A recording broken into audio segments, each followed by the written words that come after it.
Tuan Tanah adalah dewa. Bab 573.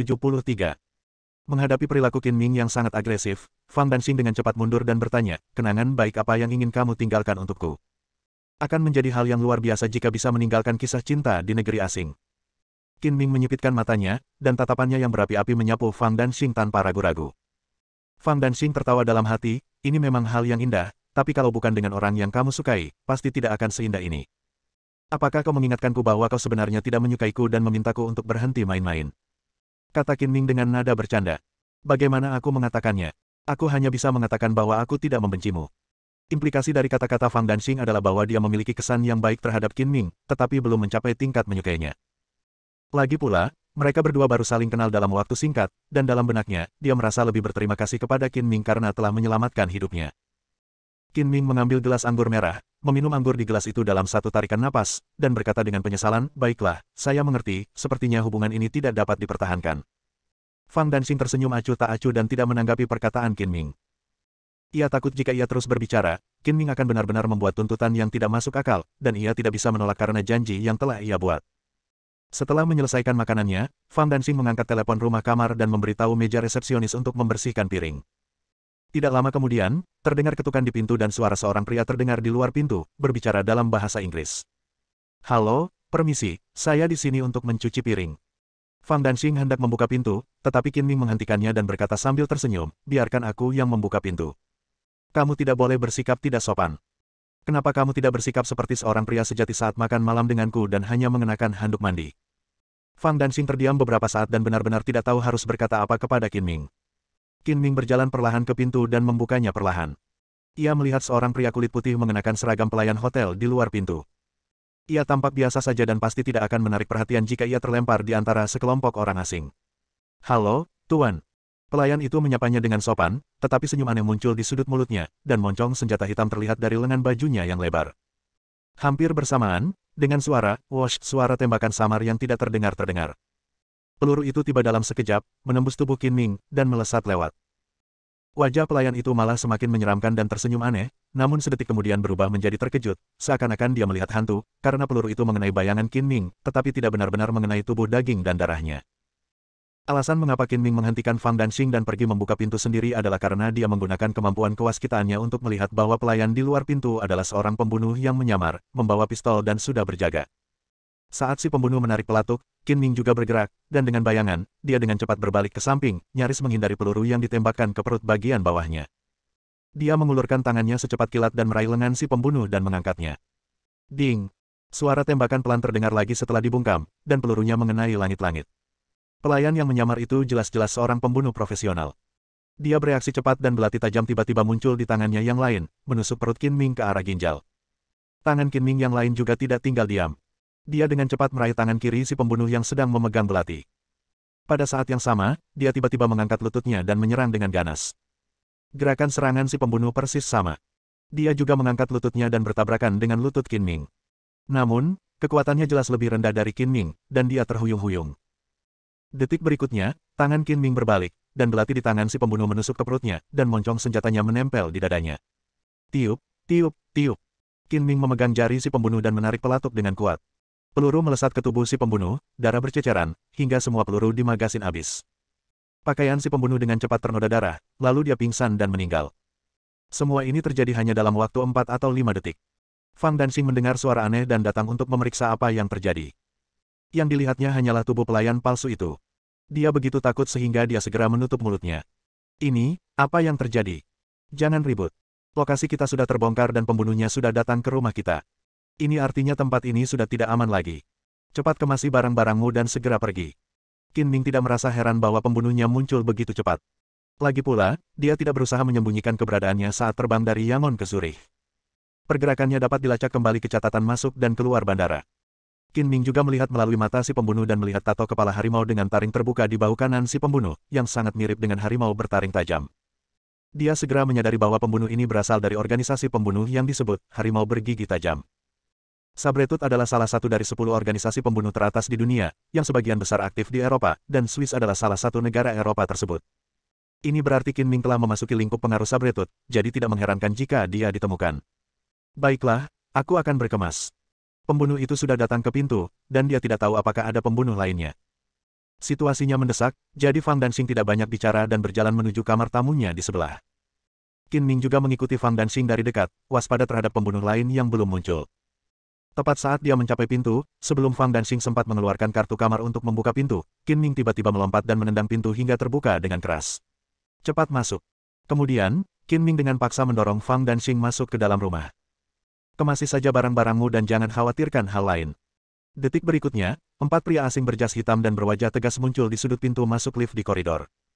Tangan kanan mereka semua dalam gerakan yang sama, diselipkan di balik pakaian mereka, siap mencabut senjata mereka kapan saja. Melihat pembunuh itu tergeletak di genangan darah, keempat lelaki asing itu tidak lagi menyembunyikan kehadiran mereka dan mengeluarkan pistol mereka, semuanya dengan peredam suara di larasnya. Mata mereka waspada dan ganas seperti mata binatang buas. Tubuh Qin Ming ditekan ke pintu. Dia melepaskan indera spiritualnya dan memperhatikan setiap gerakan keempat pria asing itu. Pada saat yang sama, dia melihat bahwa keempat pria itu memiliki tato kepala harimau dengan taring yang terlihat di bahu kanan mereka. Mereka jelas-jelas adalah pembunuh harimau bertaring tajam. Qin Ming telah mengolah kesadaran spiritualnya selama hampir sebulan dan telah benar-benar memahami kegunaannya. Dalam beberapa hal, ini mirip dengan kemampuan clairvoyance, tetapi juga berbeda. Kesadaran spiritual pada dasarnya setara dengan mata yang berputar 360 derajat tanpa titik buta. Ia dapat menjelajahi segalanya, tetapi tidak dapat melihat menembus segalanya. Kemampuan perspektif dapat mengabaikan rintangan, tetapi tidak dapat memindai 360 derajat dan melakukan sinkronisasi dengan garis pandang Qin Ming. Nah, kemampuan kesadaran spiritual dan kewaskitaan saling melengkapi dan memunculkan yang terbaik dalam diri masing-masing, yang mana dapat dikatakan seperti menambahkan sayap pada seekor harimau. Ketika keempat pembunuh mendekat dalam jarak 1 atau 2 meter dari kamar tamu, Qin Ming tiba-tiba berjongkok dan menarik karpet di lantai koridor. Ini adalah hotel mewah. Kamar tamu dan koridornya ditutupi karpet. Karpetnya lembut dan sangat nyaman untuk diinjak. Namun, saat ini, karpet telah menjadi senjata pembunuh yang mematikan. Karpet tiba-tiba ditarik tanpa peringatan apapun, dan keempat pembunuh itu tampak tergelincir, kehilangan keseimbangan, dan terjatuh ke belakang. Namun mereka bukan orang biasa. Mereka bereaksi cepat dan mundur 2 langkah untuk menenangkan diri.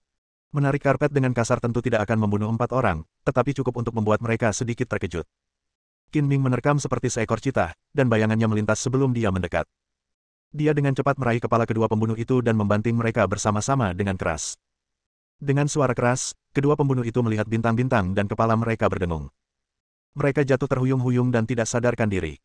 Saat berikutnya, Qin Ming memutar pinggangnya dan menyapu dengan kaki kanannya, menjatuhkan 2 pembunuh yang tersisa.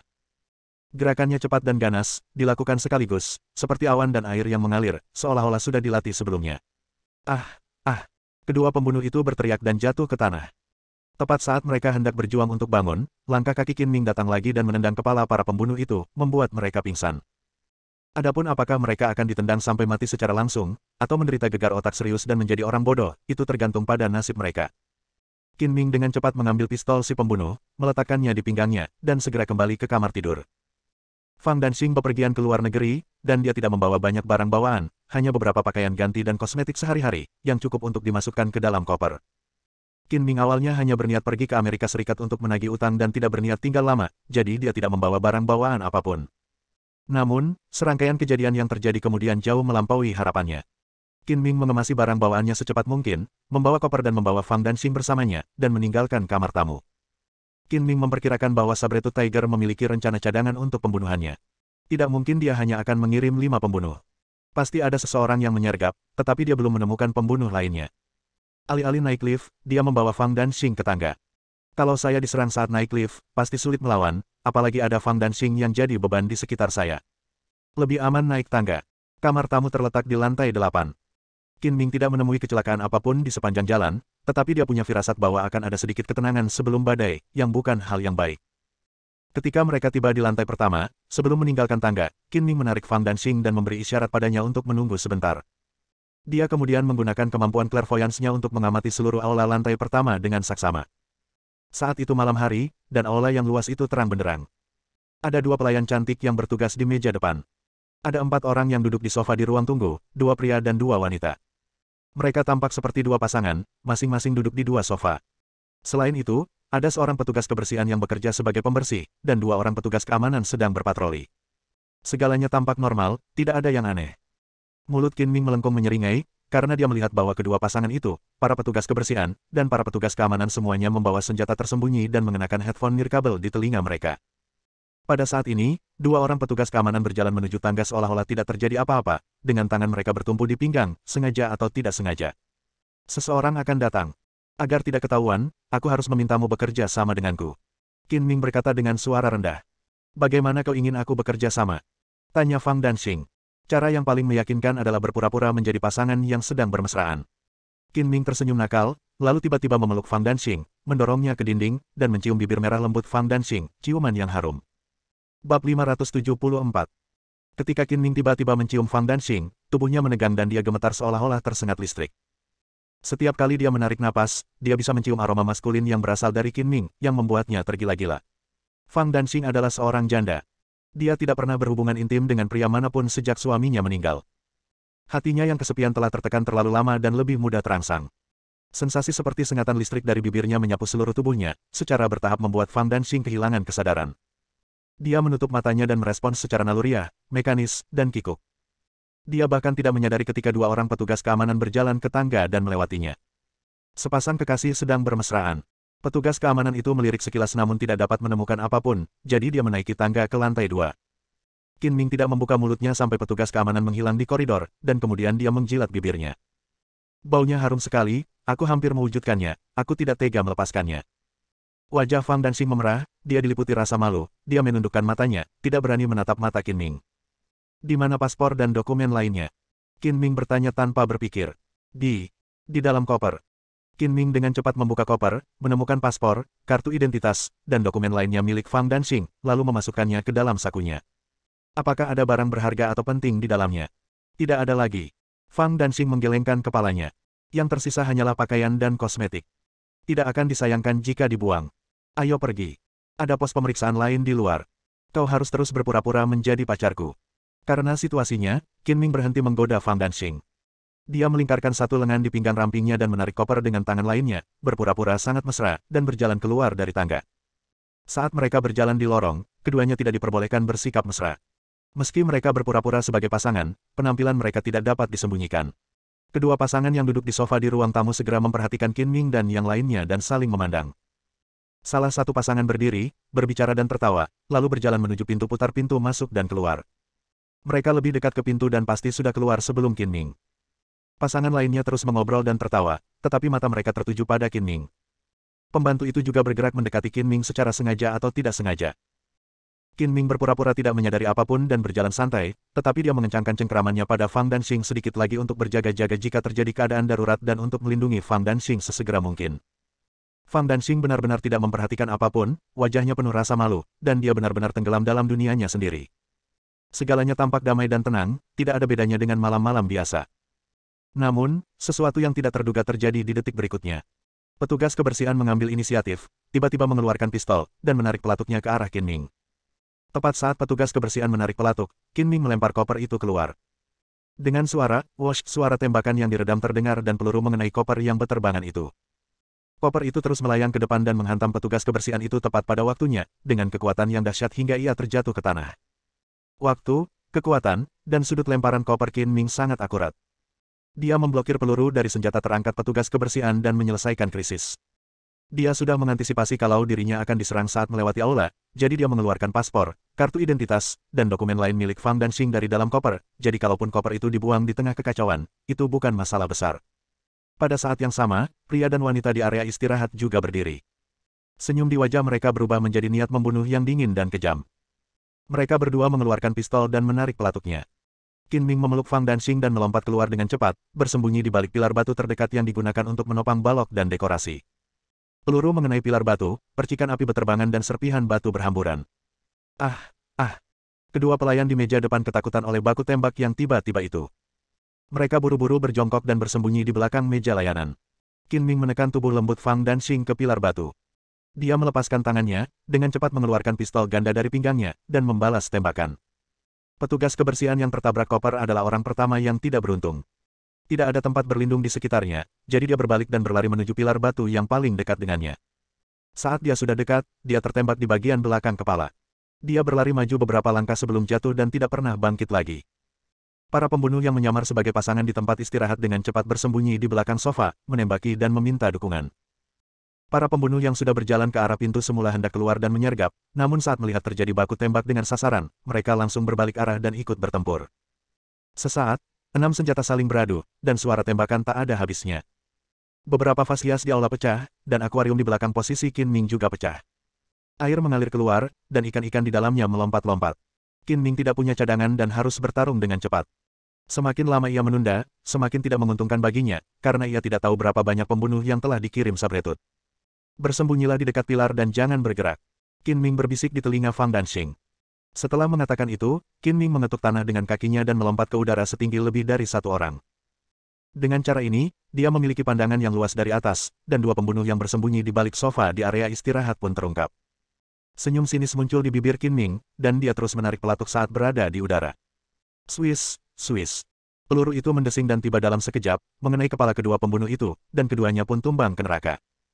Setelah mendarat, Qin Ming melompat secepat bayangan, menghindar dan bergerak di antara beberapa pilar, tidak menentu hingga dua pembunuh lainnya berada dalam jarak tembak, lalu dia menarik pelatuk dan menembak mereka hingga mati. Setelah berhadapan dengan para pembunuh yang menyergap di aula, Qin Ming segera berbalik dan berlari keluar bersama Fang Danxing. Begitu kedua pria itu keluar dari hotel, kedua pembunuh yang menyamar sebagai petugas keamanan itu bergegas masuk ke lobi dari tangga. Melihat rekan-rekan mereka sudah tewas, mereka buru-buru mengejar dan memberitahu pembunuh lainnya. Setelah meninggalkan hotel, Qin Ming langsung menuju ke mobil tua yang diparkir di luar hotel, melambaikan tangannya untuk memecahkan kaca, membuka pintu, masuk dan mengutak-atiknya sebentar, menyalakan mobil, dan pergi bersama Fang Danxing di dalamnya. Dua orang petugas keamanan bergegas keluar dan melepaskan tembakan ke arah mobil. Peluru mengenai mobil dengan suara berdenting dan kaca pecah. Turun. Qin Ming mendorong kepala Fang Danxing ke bawah, membiarkannya meringkuk di kursi. Dia juga merendahkan tubuhnya sebisa mungkin, keluar dari halaman hotel, melayang, dan menyatu dengan lalu lintas. Baru ketika suara tembakan berhenti di aula, kedua pelayan itu berani menunjukkan kepala mereka dan buru-buru memanggil polisi. "Apakah kamu aman sekarang?" Fang Danxing bertanya dengan gugup, jantungnya masih berdebar, wajahnya pucat, dan tubuhnya sedikit gemetar. Bagaimanapun juga, dia adalah seorang wanita. Meskipun dia memiliki sedikit pengalaman, dia belum pernah mengalami baptisan tembakan dan hujan peluru. Sudah sangat baik bahwa dia tidak pingsan karena ketakutan di tempat. Saat ini masih aman, tetapi belum sepenuhnya aman. Qin Ming menginjak pedal gas dan memacu kendaraannya di tengah kemacetan, meninggalkan satu persatu mobil di belakangnya. Qin Ming mengemudi dengan kecepatan tinggi, benar-benar melampaui batas kecepatan, yang segera menarik perhatian polisi. Sirene berbunyi dan sebuah mobil polisi mengejarnya, tetapi kecepatan mobil polisi itu tidak secepat Qin Ming, dan jarak di antara mereka semakin lama semakin jauh. Keluar dari mobil. Setelah menyingkirkan mobil polisi, Qin Ming tiba-tiba melajukan mobilnya ke jalan yang relatif sepi dan berhenti di pinggir jalan. "Kita mau kemana?" Fang Danxing menuruti kata-kata Qin Ming dan buru-buru keluar dari mobil dan bertanya. "Aku juga tidak tahu, mari kita lakukan selangkah demi selangkah." Qin Ming berjalan memutar, mengulurkan tangan dan meraih Fang Danxing, dan berjalan bergandengan tangan menuju sebuah gang di sisi jalan. Pada saat ini, Fang Danxing sepenuhnya menganggap Qin Ming sebagai tulang punggungnya dan membiarkan Qin Ming membawanya melewati kota asing di negara asing ini. Karena dia telah diselamatkan oleh Qin Ming 2 kali, dia memiliki kepercayaan yang tidak dapat dijelaskan pada Qin Ming. Bahkan jika langit runtuh, selama Qin Ming ada di sana, dia masih bisa melarikan diri dengan aman. Setelah melewati gang, Qin Ming dan rekannya tiba di jalan komersial yang ramai dan mengikuti arus orang hingga ke halte bus. Saat itu sekitar pukul 9 malam. Jalanan komersial itu sangat ramai dengan lampu neon yang menyala-nyala dan orang-orang yang datang dan pergi tanpa henti. Fang Danxing merasa sangat menyesal. Ia tiba di Zurich dan dikejar sebelum sempat pergi berbelanja dan bersenang-senang. Ia sangat tidak beruntung.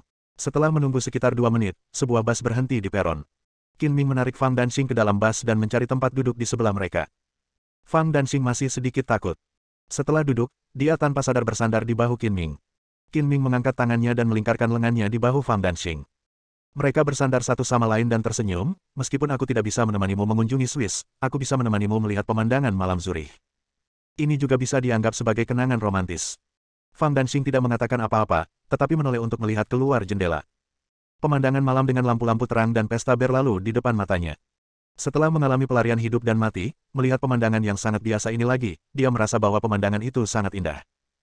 Dia tiba-tiba menyadari bahwa kadang-kadang kebahagiaan ada di sampingnya, tetapi dia terlalu terbiasa dengannya sehingga dia mengabaikannya, dan baru belajar menghargainya ketika dia kehilangannya. Ketika bus melewati blok dekat tempat mobil Qin Ming diparkir, dia melihat beberapa mobil polisi melaju kencang, jelas mengejarnya, si pelaku.